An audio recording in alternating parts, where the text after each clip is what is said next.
প্রতিবছর যে হারে ঢাকায় ভূগর্ভস্থ পানির স্তর নিচে নামছে তাতে যে কোনো সময় ঢাকায় ভূমিধসের আশঙ্কা করছেন বিশেষজ্ঞরা। তারা বলছেন, পানি উত্তোলন ও নগরায়নের কারণে বৃষ্টির পানি ভূগর্ভে যেতে না পারায় প্রতিবছরই পানির স্তর নিচে নেমে যাচ্ছে 2 থেকে 3 মিটার করে, যা 9 থেকে 10 ফিটের মতো। বিস্তারিত জানাচ্ছেন জাহাঙ্গীর আকন্দ। বাড়ছে নগরায়ন, বাড়ছে তাপমাত্রা, সেই সাথে বাড়ছে পানির চাহিদা। ঢাকার পানির চাহিদা এখন 210 থেকে 260 কোটি লিটার, উৎপাদন সক্ষমতা আছে 280 কোটি লিটার। ঢাকার পানির সরবরাহের 66% ভূগর্ভস্থ উৎস থেকে মেটাতে হচ্ছে ঢাকা ওয়াসাকে, আর বাকি 34% পানির চাহিদা মেটাতে হয় নদীর পানি পরিশোধন করে। পানি উন্নয়ন বোর্ডের যৌথ গবেষণা বলছে, 1996 সালে ঢাকায় পানির স্তর ছিল 25 মিটারের নিচে, যা 2005 সালে নেমে গেছে 45 মিটারে, 2011 সালে 60 মিটার এবং 2023 সালে 75 মিটার।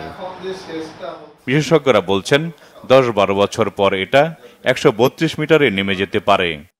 একটু জায়গা নাই যেটা থেকে মাটিতে পানি যেতে পারে, যার ফলে কিন্তু গ্রাউন্ড ওয়াটার লেভেলও ভয়াবহ রকম নিচে নামছে এবং ঢাকা শহরে প্রায় 2 থেকে 3 মিটার বছরে পানির স্তর, ভূগর্ভস্থ পানির স্তর নিচে নেমে যাচ্ছে। এটা পরবর্তীতে আশঙ্কার জায়গা আছে যে সাবসিডেন্স বা ভূমিধস হতে পারে এবং এর ফলে কিন্তু আমরা দেখছি যে জীববৈচিত্র্য, প্রকৃতিতে প্রভাব পড়ছে।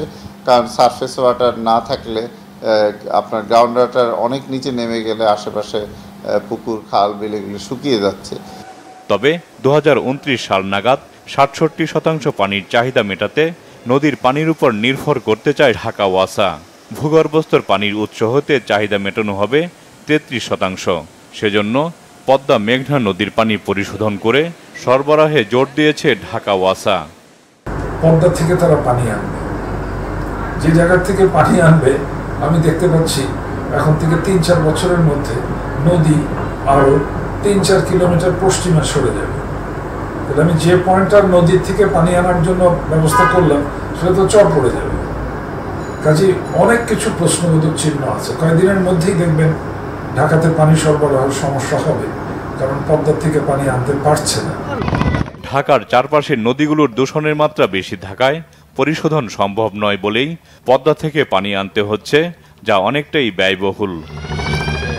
ঢাকার আশপাশে যে নদীগুলো রয়েছে, বুড়িগঙ্গা, তুরাগ, শীতলক্ষ্যা, এই নদীগুলোর পানি এতটাই দূষণীয় যে ঢাকা ওয়াসা এই পানি পরিশোধন করে আর নগরবাসীকে সরবরাহ করতে পারছে না।